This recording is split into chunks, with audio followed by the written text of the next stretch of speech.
Welcome to part 2 of our discussion about the financial components of your credit report.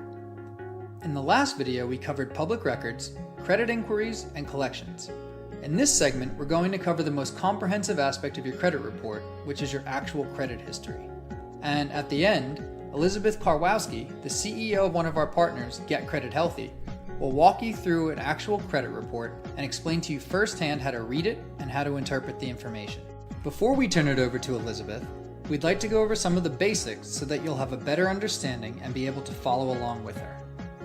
The credit history on your report encompasses all of your credit accounts.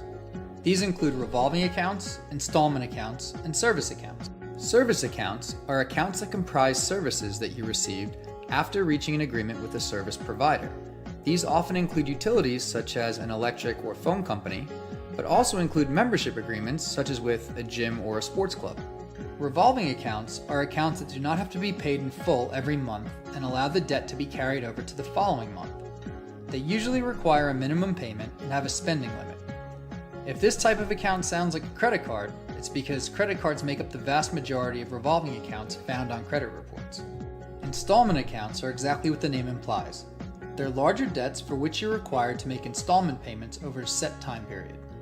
These accounts include mortgages, student loans, home equity loans, and car loans. For both revolving and installment accounts, your credit report contains the date on which each account was opened, the initial balance, the current balance, the account limit if any, and whether you've made all payments on time.